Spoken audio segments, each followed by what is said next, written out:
Hello दोस्तों, कैसे हो आप। मैं जानती हूँ आप बड़े खैरियत से होंगे और अच्छी अच्छी कहानी सुन रहे होंगे। दरअसल ऐसा है, मेरा गला बहुत खराब हो रहा है, इसके लिए मैं क्षमा मांगती हूँ। चलिए कहानी शुरू करते हैं। शकुंतला और दुशासन की प्रेम कहानी की शुरुआत। एक बार राजा दुष्यंत शिकार को निकले। मृग का पीछा करते हुए वे बहुत दूर निकल गए। मृग के उद्देश्य से वह एक आश्रम में पहुंच गए। राजा दुष्यंत एक आश्रमवासी ब्रह्मचारी ने अभिवादन करते हुए निवेदन किया, राजन, ये महात्मा कंड का आश्रम है। मृग्य यहाँ वर्जित नहीं है। इस तपोभूमि में सभी प्राणी आभ्य हैं। आइए आप ऋषि का अतिथि स्वीकार करें। राजा दुष्यंत ने ब्रह्मचारी का निमंत्रण स्वीकार कर लिया। महर्षि कंड आश्रम में नहीं थे, वह सोम तीर्थ गए हुए थे। आश्रम पर उनकी पलित पुत्री शकुंतला ने अतिथि राजा दुष्यंत का स्वागत किया और मधुर कंद और फल आहार हेतु उनके लिए लेकर आई। मृगे की थकान से थका हारा राजा दुष्यंत शकुंतला के मधुर अतिथि सत्कार से संतुष्ट और प्रभावित हुआ। साथ ही शकुंतला के सौंदर्य को देखकर उस पर मुग्ध भी हुआ। इसलिए अतिथि ग्रहण के उपरांत दुष्यंत ने शकुंतला का परिचय पूछते हुए कहा, भद्र, तुम कौन हो? तुम मुनि कन्या तो नहीं जान पड़ती। शकुंतला ने अपना परिचय देते हुए कहा, मैं राजश्री विश्वामित्र की पुत्री हूँ। मेरा जन्म होते ही मेरी माता मेनका ने परित्याग कर दिया था। जंगल में नदी के किनारे सुकुंत पक्षियों द्वारा छाया किए हुए एक पेड़ के पास छोड़ दिया। मुझे महर्षि कंड ने देखा और दयावश उठाकर आश्रम में ले आए। महर्षि ने मुझे सर्वप्रथम सुकुंत पक्षियों से घिरी हुई पाया था। उसी की स्मृति में मेरा नाम शकुंतला रखा। महर्षि कंड ने एक पिता की भांति मुझे पुत्री की तरह पाला और बड़ा किया है। शकुंतला का परिचय प्राप्त कर और यह जानकर कि वह एक राजश्री के कुल में उत्पन्न हुई है, राजा उसकी और अधिक आकर्षित हुआ और निवेदन करते हुए अपनी महारानी बनाने का प्रस्ताव शकुंतला के सम्मुख रखा। शकुंतला ने महात्मा कर्ण के आने तक प्रतीक्षा करने की बात कही, पर राजा दुष्यंत प्रतीक्षा करने के इच्छुक न थे। उन्होंने शकुंतला को समझाया कि महात्मा कर्ण तुम्हारे निर्णय से असंतुष्ट नहीं होंगे और फिर राजकन्याएं तो स्वयं ही अपने पति को चुना करती हैं। यह कोई अनुचित कार्य नहीं है। शकुंतला ने, जो स्वयं राजा दुष्यंत के प्रति आकर्षित हो चुकी थी, अधिक ज़्यादा न बोलकर राजा दुष्यंत का निवेदन स्वीकार कर लिया और उन्होंने गंधर्व विधि से शकुंतला और दुष्यंत ने विवाह कर लिया। विवाह में खाली देवी देवताओं को मानकर पेड़ पक्षी और कोई मनुष्य जाति नहीं, वहाँ उसे गंधर्व विवाह कहते हैं। तो उन्होंने गंधर्व विवाह कर लिया।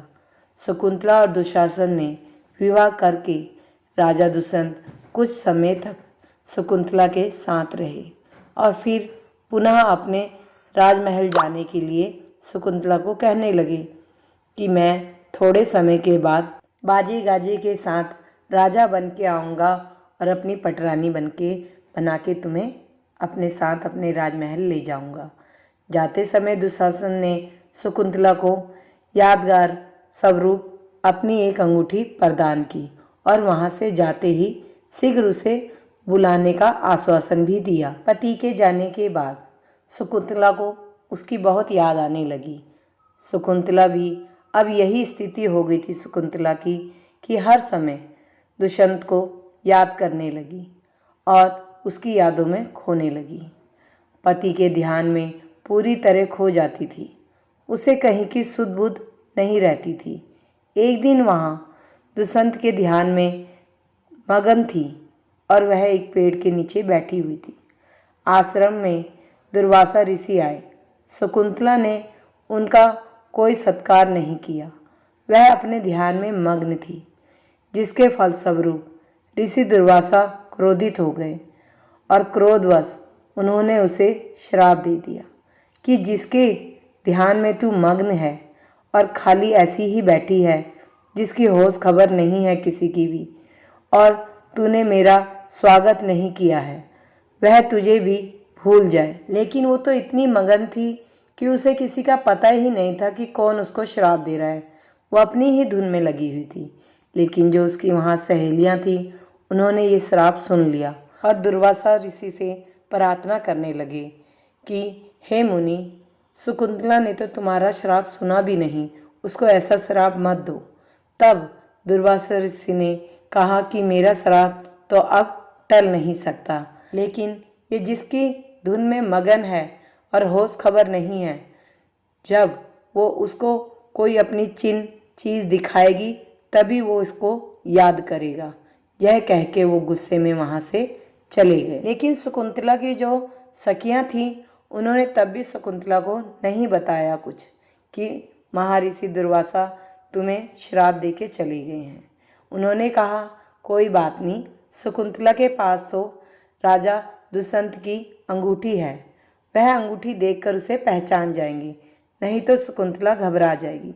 उन्होंने उस श्राप के बारे में शकुंतला को नहीं बताया। तब महर्षि कर्ण जब पुनः अपने आश्रम लौटे तो उन्हें शकुंतला के गंधर्व विवाह का सारा हाल ज्ञात हुआ कि शकुंतला ने गंधर्व विवाह कर लिया है। महर्षि ने विवाहित शकुंतला को अपने आश्रम में रखना उचित नहीं समझा और यह सोचकर कि राजा राजकाज में अधिक व्यस्त होने के कारण इसका ध्यान भूल गए हैं, अतः अपने शिष्यों के साथ शकुंतला को राजा दुष्यंत के पास भेज दिया। राजा दुष्यंत के सम्मुख राजसभा में कण्व मुनि के शिष्य उपस्थित हुए और शकुंतला के आगमन की सूचना दी। दुर्वासा ऋषि के श्राप के कारण राजा दुष्यंत सब कुछ भूल गए थे। शकुंतला को देखकर उसे पहचानने से इनकार कर दिया। इतना ही नहीं, दुष्यंत ने भरी सभा में शकुंतला को यह कहकर अपमान किया कि महारानी बनने के लोभ में तुम यह सब कर रही हो और व्यर्थ है ये सब। मैंने तुम्हें कभी देखा भी नहीं और फिर व्यर्थ में ही तुम मुझे कलंकित क्यों कर रही हो। शकुंतला ने बहुत याद दिलाने की कोशिश की और यह भी कहा कि आपने प्रेम के चिन्ह के स्वरूप मुझे अपनी अंगूठी भी दी थी।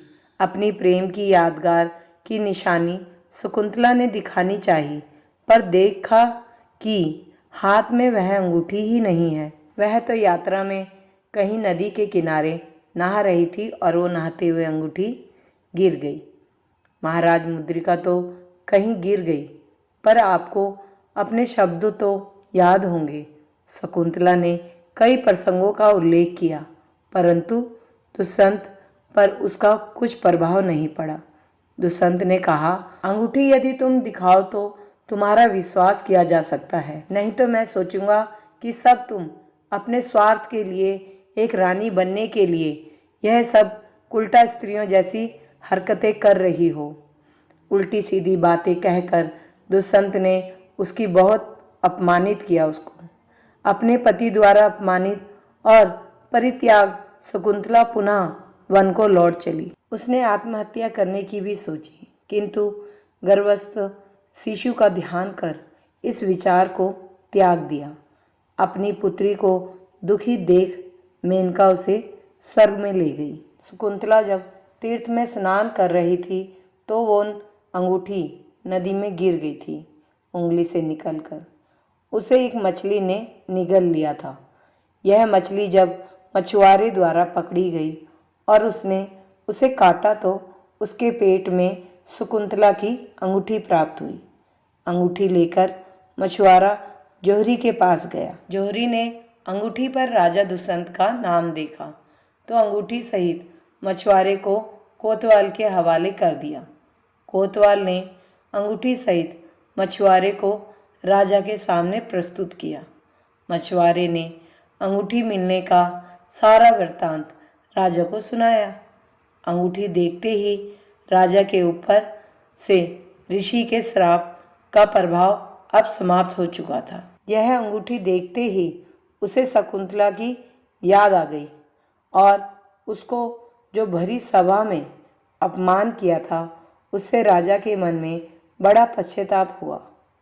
राजा बड़ा दुखी हुआ कि मैंने उसे शकुंतला को बहुत कड़वे वचन कहे। वो सच में मेरी पत्नी थी। वह दिन रात दुखी रहने लगा। जब देवासुर संग्राम के समय इंद्र ने राजा दुष्यंत की सहायता मांगी, स्वर्ग में जाकर दुष्यंत ने असुरों को परास्त किया।